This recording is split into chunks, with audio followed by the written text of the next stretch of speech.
माझं नाव कल्याणी आहे. एखादी मुलगी जेव्हा सासरी जाते, तेव्हा तिच्या डोळ्यात अनेक स्वप्ने असतात. तिला वाटतं, की सासरी तिला कुणाची साथ मिळो वा ना मिळो, नवऱ्याची साथ नक्कीच मिळेल. पण मला हे माहीत नव्हतं, की जर सासरी नवराच नसेल, तर एका स्त्रीला काहीच किंमत उरत नाही. माझं लग्न झालं तेव्हा सुरुवातीच्या दिवसात मी खूप आनंदी होते. माझे पती यश माझा खूप आदर करायचे आणि सासूबाईही चांगल्या वागायच्या. विशेषतः जेव्हा यश घरात असायचे. तेव्हा माझ्या सासूबाईंचा माझ्याशी वागण्याचा दृष्टिकोन खूप गोड असायचा. त्या मला नेहमी आपली मुलगी म्हणून हाक मारायच्या.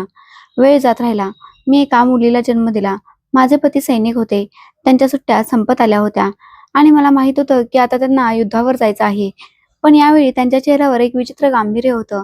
ते खूप जास्त गप्प राहायला लागले होते. ते मुलीला मिठीत घेऊन तासनतास बसून राहायचे. मी अनेकदा विचारलं होतं, "काय झालं? तुम्ही काहीसे काळजीत दिसत आहात." पण ते काहीच सांगत नसत. आमची मुलगी स्वाती त्यांचा जीव होती. ज्या दिवशी ते जाणार होते, त्यांनी तयार होऊन मुलीला आपल्या कुशीत घेतलं आणि तिचे लाड करू लागले. ती हसत होती, पण कुणास ठाऊक का माझ्या पतीच्या डोळ्यात अश्रू होते. मला वाटलं ते जात आहेत म्हणून रडत आहेत. ते गेल्यावर सुद्धा मी खूप रडले आणि ते सुखरूप परत यावेत म्हणून प्रार्थना करत होते. ते गेल्यानंतर मी स्वतःला व्यग्र ठेवण्याचा प्रयत्न केला. मुलीसोबत वेळ घालवला. आपल्या पतीच्या आठवणींना उकल्याने कवटाळून स्वतःला सावरत राहिले. ते जाऊन अजून 15 दिवस झाले होते. माझ्या सासूने मला बाजारात पाठवलं. म्हणाल्या की रेशनचं सामान आहे ते घेऊन ये. सामान बघून आण. महाग नको आणूस. ही माझी पहिलीच वेळ होती, जेव्हा मी घरातून एकटी बाहेर पडले होते. जेव्हा मी बाजारात पोहोचले तेव्हा तिथे सगळीकडे वर्दळ होती. लोक खरेदी करत होते. जेव्हा मी सामान घेऊन परत आले तेव्हा मी पाहिलं की माझी सासू कोणाशी तरी फोनवर बोलत होती. मी सामान आणून किचनमध्ये ठेवलं.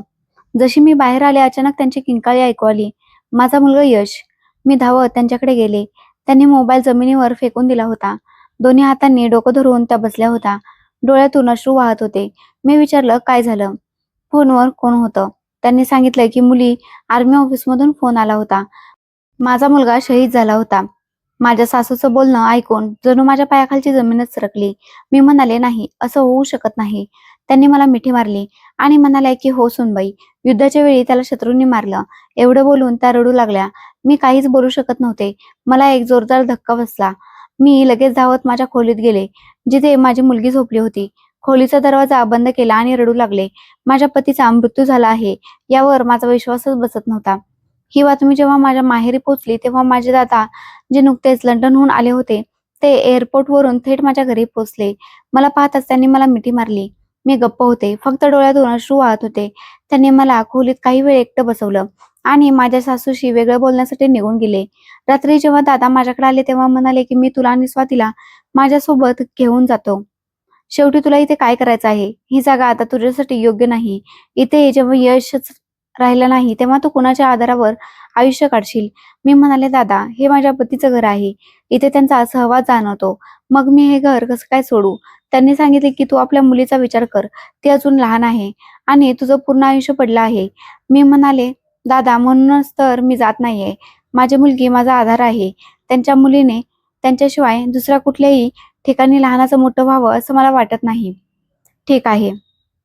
मी काही दिवसांनी पुन्हा लंडनला निघून जाईन. तुला माझी गरज भासली तर मला फोनवर सांग. मी नेहमी तुझी मदत करेन." दादा काही दिवसांनी लंडनला परत गेले, पण जाण्यापूर्वी मला काही पैसे देऊन गेले होते.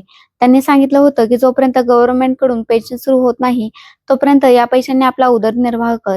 मी ते पैसे जपून पाकिटात ठेवले. आता मी यशची विधवा होते. लोक दुःख व्यक्त करत, पण प्रत्येकाच्या चेहऱ्यावर एक विचित्र प्रकारचं दुःख असायचं. मला वाटलं की हे घर माझा आधार बनेल. माझी सासू माझ्यासाठी कधीच बदलणार नाही. पण त्यानंतर काही दिवसानंतरच बोलायला सुरुवात केली की "तू माझ्या मुलाची विधवा आहेस. घरातून बाहेर पडणं आणि लोकांना भेटणं बंद कर." मी मान्य केलं. तरीही मोहल्ल्यातल्या काही बायका फक्त मला भेटण्यासाठी येत असत. माझं दुःख वाटून घेण्यासाठी येत असत. एके दिवशी माझी एक मैत्रीण घरी आली. माझ्या मुलीसाठी काही गिफ्ट्स घेऊन आली होती. ती गेल्यानंतर माझी सासू रागाने भडकली. म्हणू लागली की "तुला लाज नाही का वाटत? तुझ्या नवऱ्याला मरून अजून 1 महिना झाला आहे आणि तू आपल्या मैत्रिणीशी हसून हसून गप्पा मारत होतीस. लोक काय म्हणतील?" मी शांतपणे म्हणाले की "मी काही चुकीचं केलं नाही." मी हसत नव्हते. आपल्या मैत्रिणीच्या एखाद्या बोलण्यावर मी हसूही शकत नाही का? त्यांनी सांगितले की "हो, नाही हसू शकत. तू आता नवीन विधवा आहेस. तुझ्यासाठी काही नियम आहेत. त्या दिवशी मला अंदाज आला होता की आता या घरात मला वारंवार नीच दाखवण्याचा प्रयत्न केला जात आहे. सासूने एके दिवशी माझ्याकडून माझा मोबाईलही हिसकावून घेतला. म्हणू लागल्या की हा मला दे. आता तू विधवा आहेस आणि विधवासीला याची काय गरज? मी म्हणाले, मम्मी, पण मी दादांशी कसं बोलणार? त्यांनी सांगितले की तुझ्या भावाचा फोन आला तर मी त्यांच्याशी स्वतः बोलेन. मी गप्प बसले. काही दिवस उलटले. माझ्या मुलीची तब्येत बिघडू लागली. तिला ताप आला होता. मी माझ्या सासूला म्हणाले की मला माझ्या मुलीच्या डॉक्टरांच्याकडे घेऊन जायचं आहे.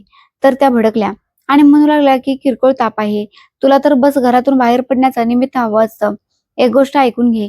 अजूनपर्यंत तुझ्या नवऱ्याच्या पेन्शनचा किंवा सरकारी कोणताही पैसा आलेला नाही. उधळपट्टी कमी कर. पाण्यात कापड भिजवून तिच्या कपाळावर पट्ट्या ठेव. ताप बरा होईल. मी गप्प राहिले आणि मी तसंच केलं. पण जसजसा वेळ जात होता तसतसे माझ्या मुलीचे डोळे बंद होत होते. ती हुंदके देऊन रडत होती. मी माझ्या पतीला आठवत होते की यश, जर तुम्ही असता तर आपल्या मुलीची अशी अवस्था नसती. माझ्या पतीचे कपडे जे अजून माझ्या कपाटात ठेवलेले होते, मी त्यांना काढून कवटाळून रडायला सुरुवात केली.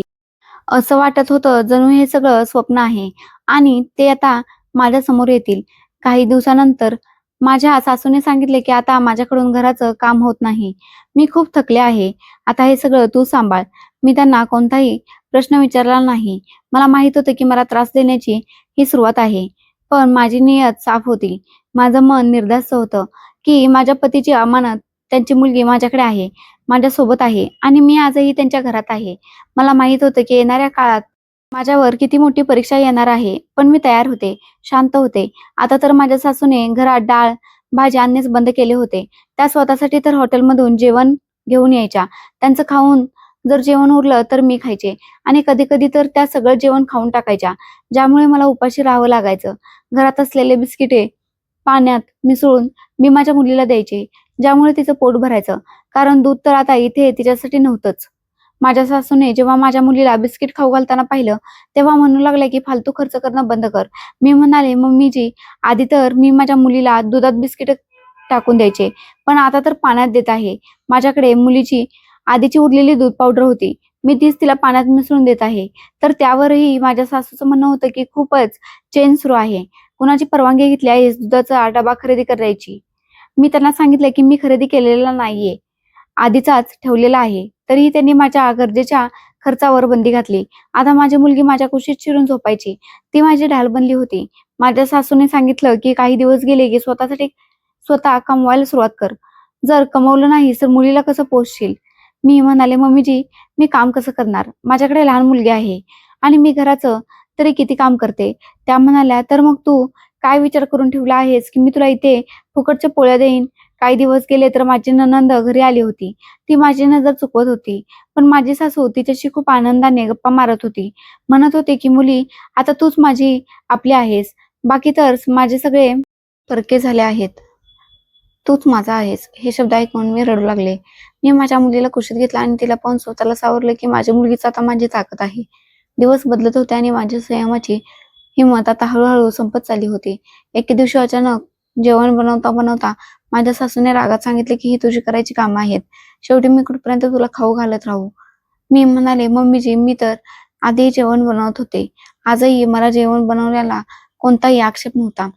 फक्त तुम्हीच घरातलं रेशन संपवून टाकलं आहे. त्या म्हणाल्या की अच्छा, तर मग हे रेशन कुठून आलं? माझी सासू माझ्यासमोर असा दिखावा करत होती जणू मला माहीतच नाही की हॉटेलचं जेवण खाऊन त्यांचं पोट खराब झालं होतं. म्हणूनच त्यांनी घरात थोडंसं सामान आणून ठेवलं होतं. मी शांत राहिले आणि मी स्वतः जेवण बनवायला लागले. माझी सासू जेवली होती. मी जेवण जास्त बनवलं होतं. आता माझी मुलगीही एवढी मोठी झाली होती की चालता फिरता पोळीचे 2-3 तुकडे खाऊन घ्यायची. मी जशी किचनमध्ये तिच्यासाठी पोळी आणायला गेले तेव्हा पाहिलं की पोळी सडलेली होती. त्यातून वास येत होता. मी म्हणाले, मम्मीजी, ही कधीची जुनी पोळी आहे. ती कुठे आहे जी मी आत्ता बनवली आहे? त्यांनी सांगितले की ही पोळी चांगली आहे. आपल्या लायकीत राहा. जा आणि हीच तिला खाऊ घाल. जे मिळत आहे त्यातच खुश राहा. तुमच्या दोघींची नखरे मी उचलू शकत नाही. माझ्या डोळ्यात पाणी आलं आणि तीच पोळी मी उचलून खोलीत घेऊन गेले. मुलीला भूक लागली होती. ती वारंवार पोळी उचलून खाऊ लागली. मी तिला अनेकदा नकार दिला की बाळा हे खाऊ नकोस, पण ती भुकेली होती.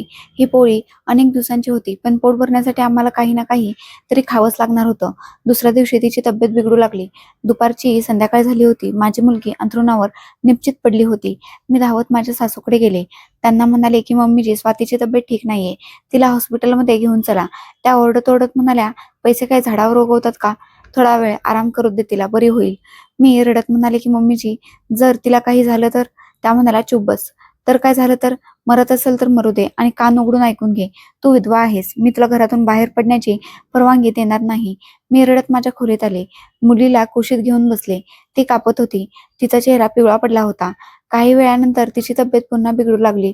तर मी पुन्हा माझ्या सासूकडे विनंती करण्यासाठी गेले. मम्मीजी, तर डॉक्टरांना इथेच बोलावून घ्या. त्या म्हणाल्या की काही नाही झालं तुझ्या मुलीला, हा सगळा दिखावा आहे. माझ्या खिशातून पैसे काढू इच्छितेस. मला तुझ्यावर विश्वास नाही. तुझ्यासारख्या खूप पहिल्या आहेत. मी म्हणाले की जर तुम्हाला माझ्यावर विश्वास नसेल तर स्वतः चालून माझ्या खोलीत तिला पाहून घ्या. ती बिचारी खूप त्रासात आहे.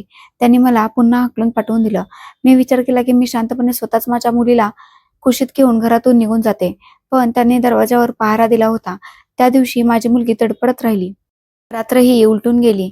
जेव्हा दुसरा दिवस उजाडला तेव्हा माझी मैत्रीण पुन्हा माझ्या घरी आली. तिने दरवाजा वाजवला तर माझ्या सासूने तिला रागाने सांगितले की आता इथे येऊ नकोस. कल्याणीकडे वेळ नाहीये तुझ्याशी बोलायला. ती बिचारी दरवाजावरूनच परत गेली. माझ्या मुलीची अवस्था बिघडत चालली होती. ती बेशुद्धीत गेली. मी देवाकडे प्रार्थना करायला सुरुवात केली. माझ्या डोळ्यातून सतत अश्रू वाहत होते. आवाज क्षीण झाला होता. मी वारंवार माझ्या मुलीचा चेहरा पाहायचे. कधी हात धरायचे, कधी तिच्या कपाळाला स्पर्श करून पाहायचे. मी आतून कापत होते. जर माझ्या मुलीला काही झालं तर मी कुणाच्या आधारावर जिवंत राहीन. सकाळी माझी सासू नाश्ता करत होती. स्वतःसाठी हॉटेलमधून चहा आणि पराठा घेऊन आली होती. मी म्हणाले, मम्मीजी थोडासा चहा मलाही द्या, मी माझ्या मुलीला पाजेन. त्या म्हणाल्या की माहीत आहे बाजाराचा नाश्ता आहे यात. मी काय खाऊ आणि तुझ्या मुलीसाठी काय देऊ? यातून काहीच उरणार नाही. तुला हवं असेल तर आपली व्यवस्था स्वतः कर. आमच्याच घरात एक छोटंसं दुकान होतं. त्याचं भाडं यायचं. माझी सासू पूर्ण भाड्याचे पैसे स्वतःकडे ठेवायची. ती स्वतःसाठी सगळं काही करत होती. पण त्यांना माझी आणि माझ्या मुलीची कोणतीही पर्वा नव्हती. मी वळून परत आले. मुलीला अजूनही शुद्ध नव्हती. मी ठरवलं होतं की संध्याकाळ होताच कोणत्याही परिस्थितीत मी घरातून बाहेर पडेन, मग काही होऊ. पण जशी मी दरवाजाजवळ पोहोचले माझी सासू समोर आली आणि म्हणू लागली की कुठे चाललीस? माझ्या परवानगीशिवाय जर बाहेर जाण्याचा प्रयत्न केलास तर पुन्हा या घरात पाऊलही ठेवू नकोस. मी त्यांच्यासमोर हात जोडले. मी त्यांच्या पाया पडले आणि रडायला सुरुवात केली.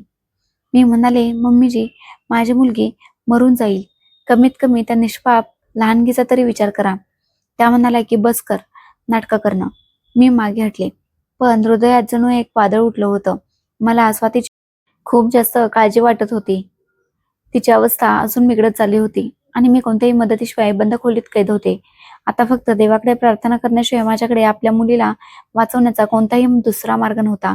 मी विचार केला होता की जो संयम राखतो देव नेहमी त्याच्या पाठीशी असतो. पण कधी, हे मला माहीत नव्हतं. माझ्या मुलीच्या शरीरात आता कोणतीही हालचाल नव्हती. मी अनेकदा तिच्या नाकाला आणि तोंडाला लावून पाहिलं की तिचा श्वास चालू आहे की नाही, पण तिचा श्वास संथ झाला होता. मी तिला कुशीत घेऊन बसले. दरवाजाजवळ जाऊन दरवाजा उघडण्याचा प्रयत्न केला तर सासूने बाहेरून दरवाजाला कडी लावली होती. त्यांनी सांगून दिलं होते की जर बाहेर पाऊल ठेवलंस तर घराचा रस्ता विसरून जा. मी काहीच म्हणाले नाही.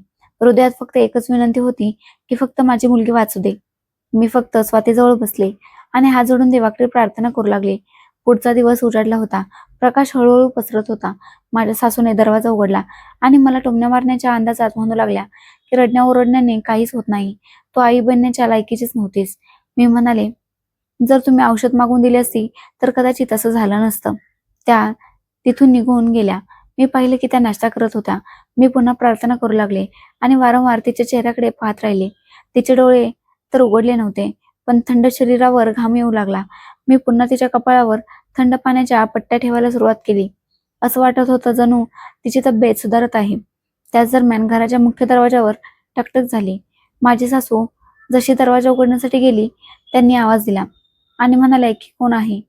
जेव्हा काहीच उत्तर आलं नाही तेव्हा ओरडून म्हणू लागल्या, अरे तुम्हाला कसं सांगू की आम्ही कोणालाच भेटत नाही. मला बाहेर जायचं होतं पण सासू आधीच रस्ता अडवून उभी होती. मला वाटलं की कदाचित पुन्हा माझी मैत्रीण आली असेल, ती माझी मदत करेल माझ्या मुलीला हॉस्पिटलमध्ये घेऊन जाण्यासाठी. पण माझी सासू माझ्या रस्त्यातील अडथळा बनून उभी होती. म्हणू लागल्या की परत जात, खबरदार जर कुणाला भेटण्याचा प्रयत्न केलास. मी परत खोलीत आले. किचनमधून वास येऊ लागला. मी जाऊन साफसफाई करू इच्छित होते, तर सासूने दरवाजावर उभं राहून सांगितलं की तुला नेहमी हेच दुःख असतं ना की मी खाते आणि तुला देत नाही. तुझी मुलगी आजारी आहे तरी आज माझा काय दोष आहे? मी म्हणाले, मम्मीजी मला काही नकोय. फक्त तिच्यासाठी औषधाने तिच्या दुधाची व्यवस्था करून द्या. ती अनेक दिवसांपासून भुकेली आहे. मी तिला पाणी पाजून पाजून जिवंत ठेवत आहे. नाहीतर ती कधीच मेली असती. त्या शांत झाल्या आणि तिथून निघून गेल्या. मीही माझ्या मुलीकडे आले आणि संध्याकाळपर्यंत स्वातीने क्षीण आवाजात पाणी मागितलं. मी पटकन तिला पाणी पाजलं. ती हलकस हसली. तिचं शरीर खूप कमजोर झालं होतं. एका क्षणासाठी वाटले की माझी प्रार्थना पूर्ण झाली. मी लगेच किचनमध्ये गेले तर पाहिलं की तिचे 2 बटाटे पडले होते. मी पटकन ते उकडले आणि मीठ लावून तेच माझ्या मुलीला खाऊ घातले. ही गोष्ट माझ्या सासूला माहीत नव्हती. त्यावेळी त्या झोपल्या होत्या. नाहीतर खूपच हंगामा केला असता. तिच्या पोटात काहीतरी आधार गेला होता. रात्रीच्या वेळी माझी सासू कोणाशी तरी फोनवर बोलत होती. मला फक्त एवढाच आवाज आला. त्या म्हणाल्या की आता ही पण मरेल तर मला शांतता मिळेल.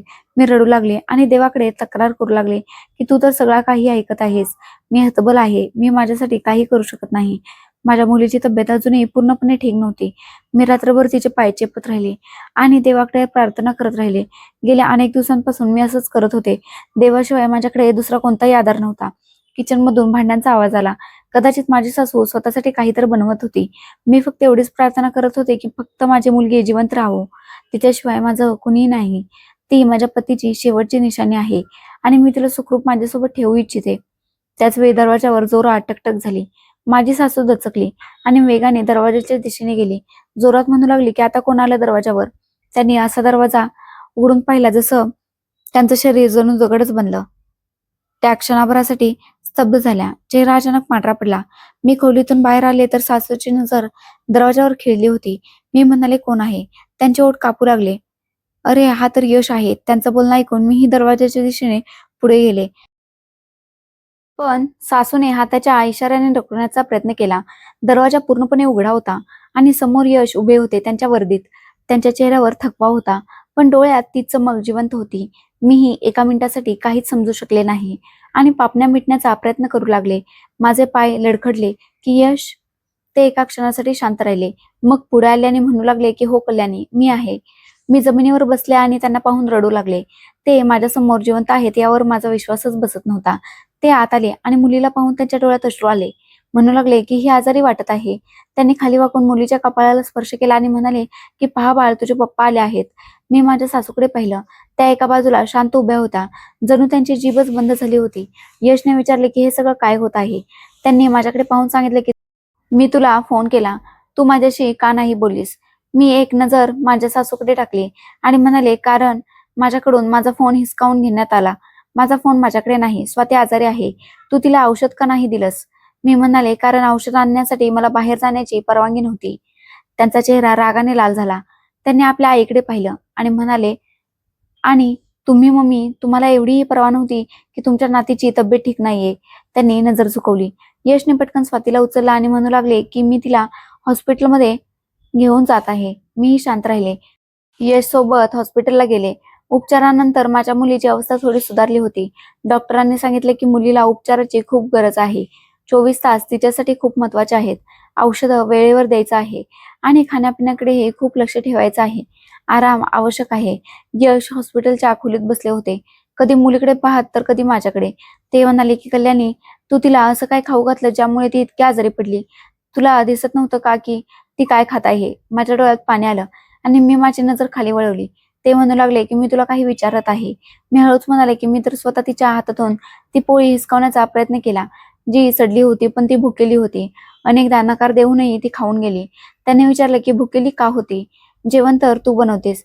मी म्हणाले की नाही, माझ्याकडे जेवण बनवण्यासाठी काहीच नसायचं. तुम्ही गेल्यानंतर तुमच्या आईने माझ्यासोबत खूप वाईट वागणूक केली. ते शांत झाले आणि म्हणू लागले की तू मला का नाही सांगितलं? तू माझ्याशी कॉन्टॅक्ट का करू शकली नाहीस? मी म्हणाले, कसं सांगते? माझ्याकडे मोबाईल नव्हता. तुम्ही गेल्यानंतर तुमच्या आईने मला तुमची विधवा बनवून ठेवलं आणि मोबाईलही हिसकावून घेतला. त्यांनी सांगितलं होतं की विधवा स्त्रिया कोणाला भेटत नाहीत. घरातून बाहेर पडत नाहीत, कोणाशी त्या बोलत नाहीत.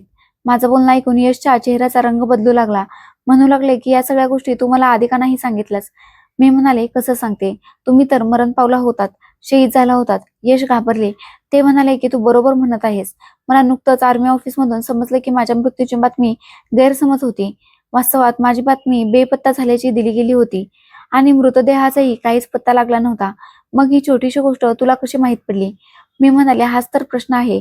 यश, ज्या दिवशी तुमच्या मृत्यूची बातमी आली, मम्मीची फोनवर कुणाशी तरी बोलत होत्या आणि त्यांनी मला स्वतः याबद्दल सांगितलं. त्या वाईट रीतीने रडत होत्या. त्यांनी सांगितले की तुम्ही युद्धाच्या वेळी शत्रूंच्या हातून मारले गेले आहात. ते पूर्णपणे शांत झाले आणि उठून बाहेर गेले. काही वेळानंतर परत आले तर म्हणू लागले की डॉक्टर म्हणत आहेत की मुलीने काहीतरी विषारी अन्न खाल्लं आहे, जसं खराब सडलेलं. स्थिती आता सुधारत आहे, पण यापुढे अशी कोणतीही चूक होता कामा नये. मी मान हलवली. ते म्हणाले की मला एक गोष्ट सांग, आईची वागणूक तुझ्याशी इतकी कडक कधीपासून झाली? मी त्यांना सांगितले की ज्या दिवशी दादा परत गेले त्यांच्या वागणुकीत काहीसा बदल आला. मग त्यांनी टोमणे मारायला सुरुवात केली आणि मग खाण्यापिण्यावर बंदी घातली, येण्या जाण्यावरही बंदी घातली आणि मग हळूहळू सगळं काही बदललं. त्यांनी विचारले की ती तुला त्रास का देऊ इच्छितील? यश, मी अनेकदा विचार केला, पण मला कधीच काहीच समजलं नाही. पण आता वाटतं की काही ना काही नक्कीच लपलेलं आहे, जे आपल्याला सांगण्यात आलं नाही. यशने आपलं डोकं धरलं आणि म्हणाले की मी विचारही करू शकत नव्हतो की ती असं करू शकेल. तिने मला लहानाचं मोठं केलं आहे, पण आई फक्त लहानाचं मोठं करण्याने बनत नाही आणि सत्य लपवण्यानेही बनत नाही. त्यांनी सांगितलं की जेव्हा आम्ही शत्रूच्या ताब्यात होतो तेव्हा 6 महिने एका गुहेत कैद होतो. हाच विचार करत होतो की तुम्ही दोघी कशा असाल. तुम्हाला तर माझ्या बेपत्ता होण्याची बातमी मिळाली असेल की नाही, पण माझ्या डोक्यात कधीच हा विचार आला नाही की तुमच्यासोबत हे सगळं काही होत आहे. मी त्यांचा हात पकडला आणि म्हणाले की आता तुम्ही परत आला आहात, सर्वात मोठी गोष्ट हीच आहे. पण आता आपल्याला सत्यापर्यंत पोहोचावंच लागेल. ते म्हणाले की मी आर्मी ऑफिसशी बोलून माहिती मिळवेन, कॉल रेकॉर्डिंगही काढेन आणि हेही की तो फोन कोणत्या नंबरवर केला गेला होता. मी त्यांना सांगितलं की एके दिवशी माझ्या मैत्रिणींनी मम्मीजींना फोनवर बोलताना ऐकलं होतं. त्या म्हणत होत्या की आता शांततेत आयुष्य जाईल. यशने डोळे बंद केले, जणू ते त्या गोष्टीला पूर्णपणे ऐकत असावेत.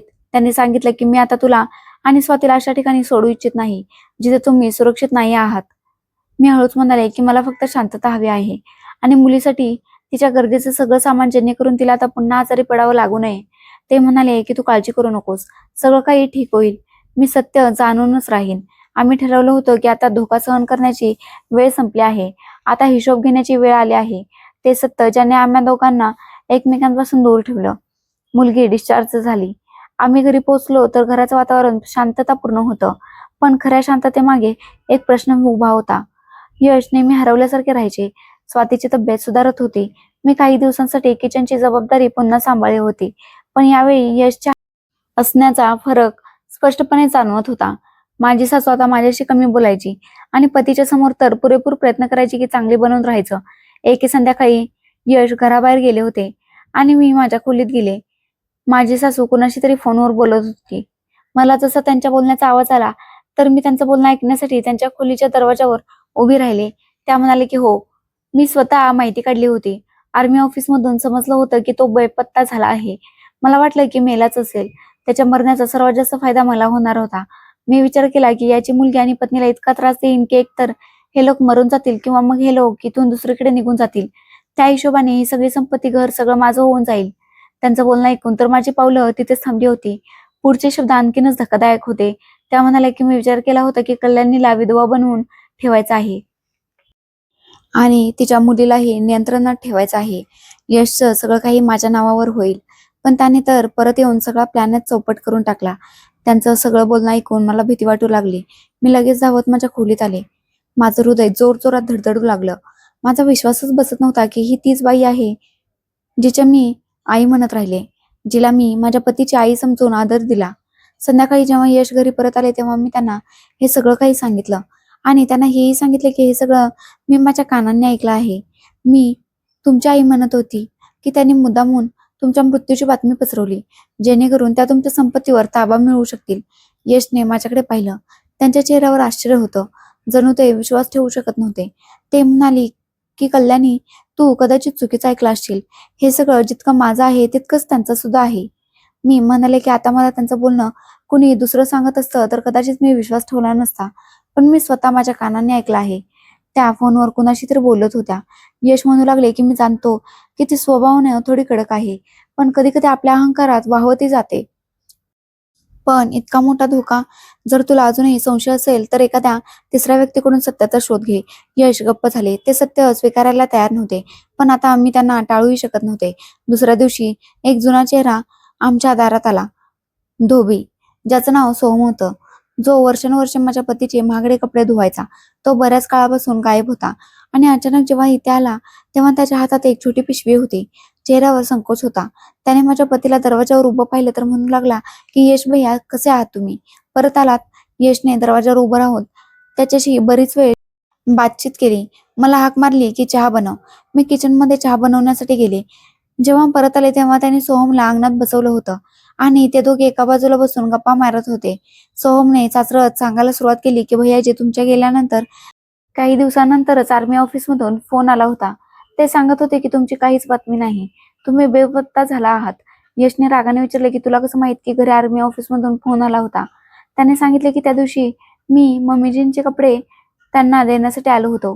त्या आपल्या खोलीत कपाटातून कपडे काढत होत्या. तेव्हाच अचानक आर्मी ऑफिसमधून फोन आला. त्यांनी बोलणं केलं तर हेच म्हटलं गेलं की तुमचा मुलगा बेपत्ता होण्याची रिपोर्ट मिळाली आहे. मी त्यांना फोनवर बोलताना ऐकलं. त्यांनी हेही म्हटले होतं की जर तुम्हाला मृत घोषित करण्यात आलं तर तुमची सगळी संपत्ती त्यांच्या नावावर लागेल. तुमचा कोणताही वारस उरणार नाही. मी एके दिवशी अम्माजींना म्हटलंही होतं की कदाचित तुम्ही परत याल. तर त्यांनी मला ओरडलं आणि म्हणू लागले की सोमा आता परत येणार नाही. गायब होण्याचा अर्थच हा आहे की तो मेला असेल. बस, जेवढं मी सांगत आहे तेवढंच इतरांना सांग, नाहीतर यापुढे इथले कपडे तुला मिळणार नाहीत. हे ऐकून तर यशला राग आला होता. तो म्हणाला की भैयाजी, मी माझ्या कानाने ऐकलं आणि माझ्या डोळ्यांनी पाहिलं की अम्माजी खूप खोटं बोलतात. बातमी तुमच्या बेपत्ता होण्याची आली होती, पण त्यांनी सर्वांना हेच सांगितले की तुम्ही शहीद झाला आहात.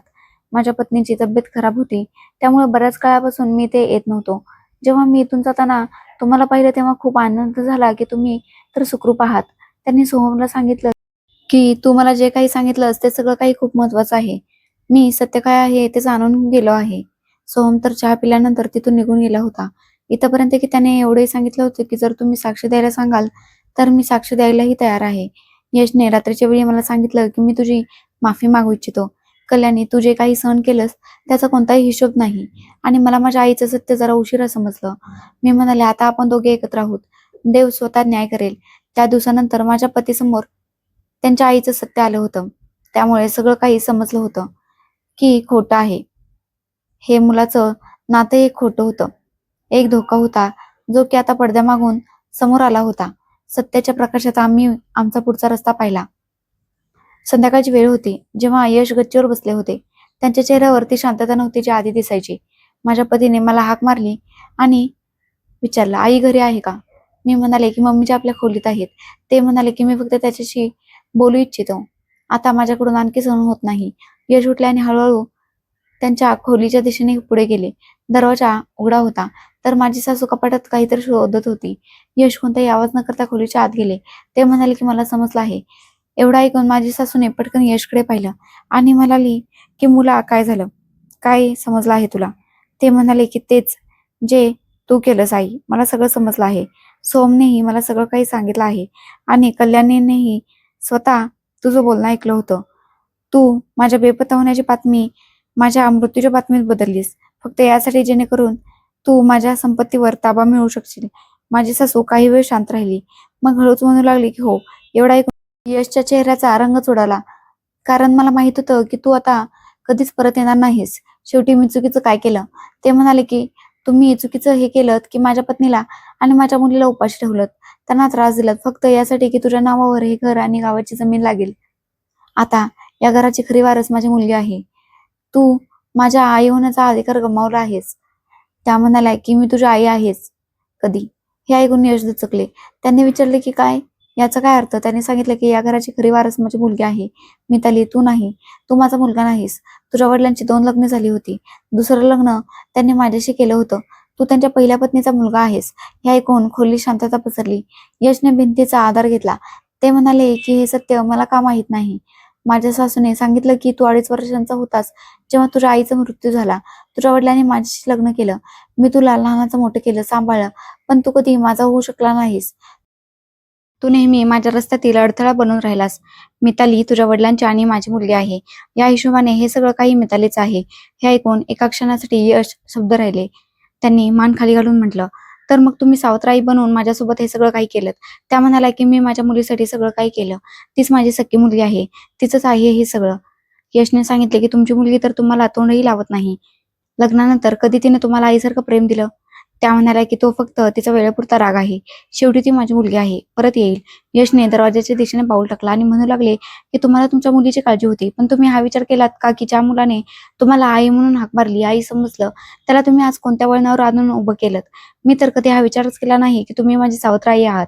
मला तर हेच वाटलं की मी तुमच्याच पोटी जन्म घेतला आहे. पण तुम्ही मला नेहमी सावत्र समजत राहिलात. मी कधी तुम्हाला समजू शकलो नाही. जर तुमच्यासारखी आई असते तर मग शत्रूच्या कैदेत मी जितका काळ राहिलो ते माझ्यासाठी सोपं होतं. एवढं बोलून यश खोलीतून बाहेर आले होते. मी दरवाजाच्या जवळ उभी राहून सगळं काही ऐकत होते.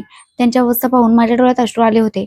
यशने मला सांगितले की कल्याणी, तू बरोबर म्हणत होतीस की सत्य खूप कडवं असतं. माझी आई माझी सख्खी आई नाहीये, पण तू जे सत्य जाणलंस ती तुझी हिंमत आहे. कमी लोक असतात जे सत्याला पचवतात. मी त्यांना माझी आई समजलं आणि त्यांनी मला त्यांचा अडथळा. म्हणूनच कदाचित कधी माझ्या बोलण्यात त्यांनी स्वारस्य दाखवलं नाही. माझ्या निर्णयांवर प्रश्न उचलला नाही आणि माझ्या असण्याने फक्त त्यांना हाच धोका असायचा की मी त्यांच्याकडून सगळं काही हिरावून तर घेणार नाही ना. एवढं बोलून ते शांत झाले. काही वेळानंतर ते बोलले की मी आता निर्णय घेतला आहे. मिताली भलेही त्यांची आणि माझ्या वडिलांची मुलगी आहे, पण मी तर माझ्या वडिलांचा मुलगा आहे आणि त्यांची पहिली संतती आहे. संपत्ती बरोबरीने वाटली जाईल. मी म्हणाले, यश तुम्ही भावुक होत आहात. तुम्ही बदल्याच्या भावनेने हे सगळं काही करत आहात. ते म्हणाले की मी कुणाचा बदला घेत नाहीये, फक्त न्याय करत आहे. माझ्या मनात तर कधी हा विचारच आला नाही की मी या संपत्तीबद्दल कधी काही विचारही केला असेल.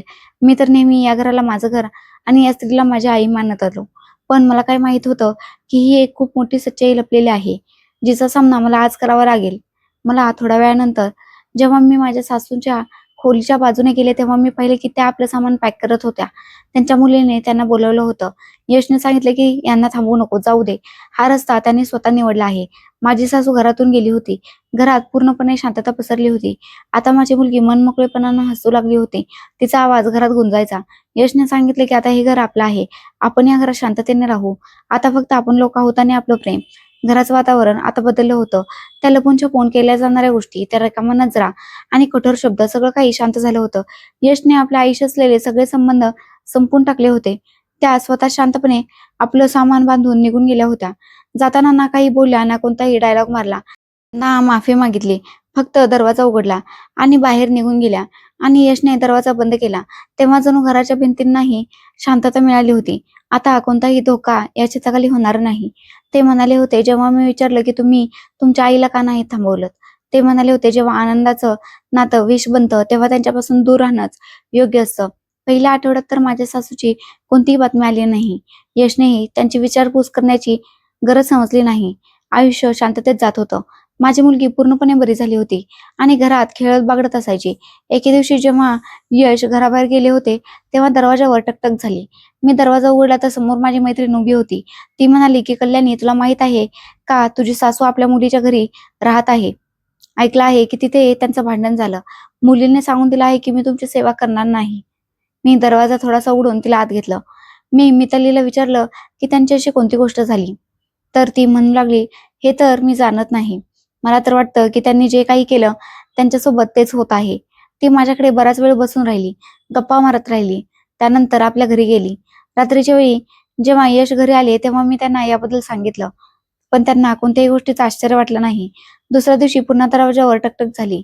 मी दरवाजा उघडला तर माझी सासू उभी होती. हातात आपली पिशवी होती, जी त्या इथून घेऊन गेल्या होत्या. चेहरा खूपच कमजोर झाला होता. त्या शांत होत्या. मग हळूच म्हणू लागल्या की माझ्यासाठी हा एकच आधार आहे जिथे माझ्यासाठी वापसी शक्य आहे. मी मागे हटले, त्यांना आत येण्यासाठी रस्ता दिला आणि सांगितले की यश सध्या घरात नाहीयेत. त्या आपल्या खोलीत जाऊन बसल्या होता. असं वाटत होतं जणू खूप थकल्या आहेत. मी त्यांना पाणी दिलं. त्यांनी पाणी प्यायलं आणि मग आपलं सामान काढून कपाटात ठेवू लागल्या. मी म्हणाले, तुम्ही इथून परत जाऊ शकता. हे घर तुमचं नाही तर माझ्या पतीचं आहे. मग त्या म्हणाल्या, तू बिलकुल बरोबर म्हणत आहेस सुनबाई. मला वाटायचं की मी माझ्या मुलीच्या तिच्या संपत्तीबद्दल सांगेन तर ती इथे परत येईल आणि मला साथ देईल. पण ती तिच्या आयुष्यात खूप खुश आहे.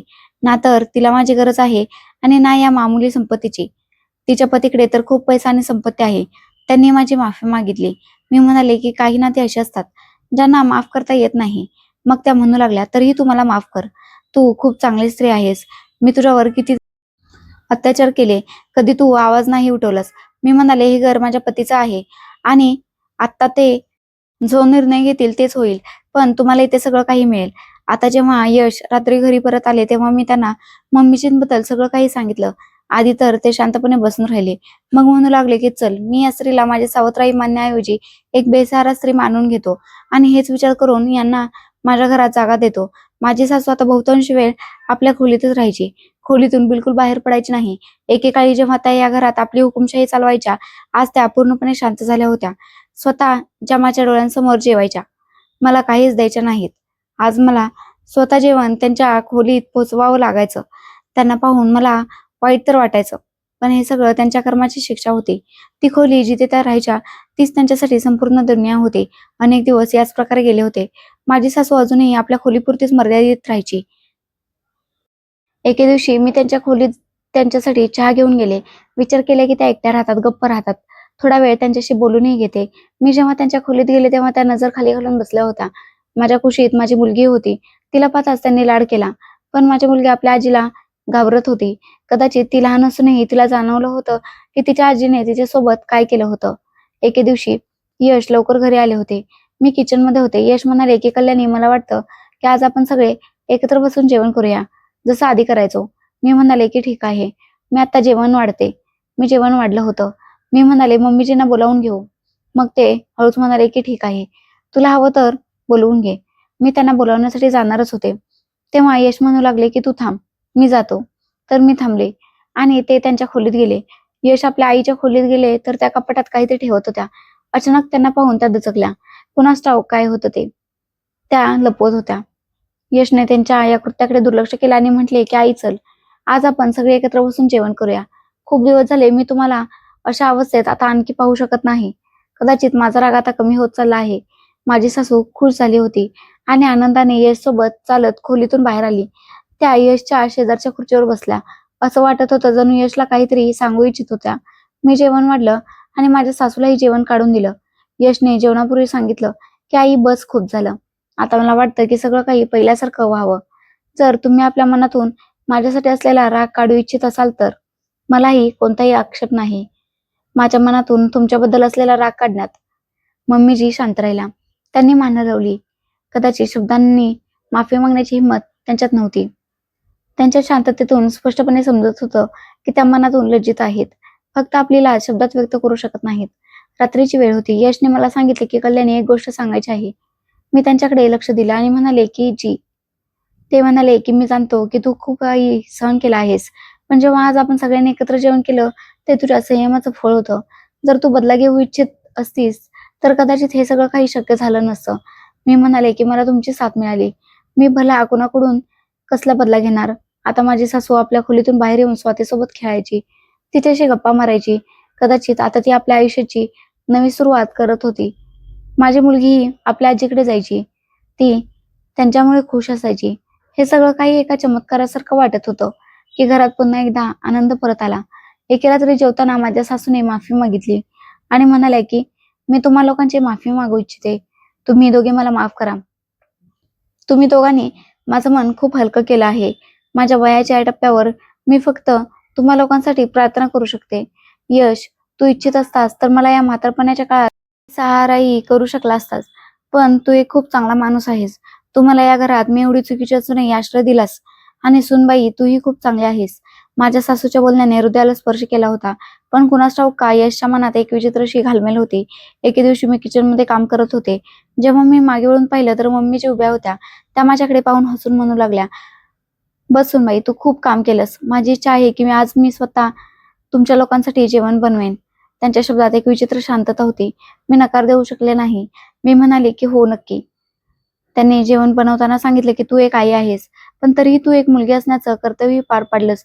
ज्या घराला मी तोडण्याचा प्रयत्न केला ते तू जोडून ठेवलंस. मी शांतपणे त्यांचं बोलणं ऐकत राहिले आणि हसत राहिले. मी किचनमधून बाहेर आले. यश घरीच होते. मी दुसऱ्या खोलीत जाऊन आपल्या कामात व्यग्र झाले. थोड्या वेळानंतर अचानक मला गोंधळाचा आवाज ऐकू आला. मी धावत अशी बाहेर गेले तेव्हा पाहिलं की माझी सासू आणि पती समोरासमोर उभे होते. यशने ओरडून सांगितलं की मला तुमच्याकडून अशी अपेक्षा नव्हती. जमिनीवर काही औषधं सांडलेली होती आणि माझ्या सासूचा चेहरा घाबरलेला होता. यश खूप रागात होते. ते म्हणाले की तुम्ही अजूनही आपलं मन साफ केलं नव्हतं. मी कसं ही गोष्ट समजू शकलो नाही की तुम्ही कधीच बदलू शकत नाही. आजही तुम्ही माझा आणि माझ्या कुटुंबाचा इतका तिरस्कार करता की तुम्ही आम्हा सर्वांना संपवण्याचा प्रयत्न केलात. हे ऐकून माझ्या पायाखालची जमीनच सरकली. माझी सासू हात जोडून त्यांची माफी मागत होती. आणि यशने स्पष्ट शब्दात सांगून दिलं की मी आता तुमच्यावर विश्वास ठेवू शकत नाही. तुम्हाला या घरातून जावं लागेल.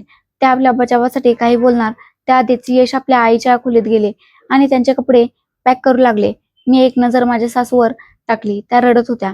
त्यांनी सांगितलं होतं की आज त्या आमच्यासाठी जेवण बनवू इच्छितात, पण त्यांचा मूळ उद्देश हा होता की त्या जेवणात आमच्यासाठी विषाच्या गोळ्या मिसळत होत्या. असं करताना त्यांना यशने पाहिलं होतं. आता ते त्यांना वृद्धाश्रमात सोडण्यासाठी जात होते. ही चीड कधीच संपू शकत नव्हती. माझ्या पतीने त्यांच्या खूप चुका असूनही त्याला माफ केलं होतं, पण त्यांनी आणखी एक चूक केली जिची माफी अशक्य होती. आणि यश म्हणाले की ज्या लोकांना परिस्थिती धडा शिकवत नाही त्यांना नात्यातलं अंतर धडा शिकवतं. माझी सासू खूप रडत होती. त्यांना अपेक्षा नव्हती की आज त्यांचं सत्य उघडकीस येईल आणि अशा प्रकारे त्यांना घरातून बाहेरही काढलं जाईल. पण त्यांच्या पश्चातापावर आता मी विश्वास ठेवू शकत नव्हतो. माझे पती जबरदस्ती त्यांना वृद्धाश्रमात सोडून आले होते. त्यानंतर त्यांनी त्यांच्याशी असलेले सगळे संबंध संपवून टाकले. त्या गेल्यानंतर अनेक दिवस घरात शांतता राहिली. मग हे सगळं काही नॉर्मल झालं. मी जी आधी माझ्या सासूवर दया करत होते, आता वाटले की त्यांच्यावर दया करणं, त्यांच्यावर विश्वास ठेवणं व्यर्थ होतं. त्या कधी सुधारू शकत नव्हत्या. काही लोक खूप विचित्र असतात. आपल्या कृत्यांपासून कधीच मागे हटत नाहीत. कदाचित माझ्या सासूसारख्या लोकांची हीच शिक्षा असते की त्यांनी आपल्या माणसांपासून दूर राहावं आणि एकटं राहून आपल्या चुकांवर पश्चाताप करावा. मित्रांनो, आशा करते की तुम्हाला आमची कथा आवडली असेल. कथा आवडली असेल तर व्हिडिओला लाईक करा. चॅनलवर नवीन असाल तर चॅनलला सबस्क्राईब करा. आणि हो, नोटिफिकेशन बेल नक्की दाबा, जेणेकरून पुढील अपडेट सर्वात आधी तुम्हाला मिळेल. धन्यवाद.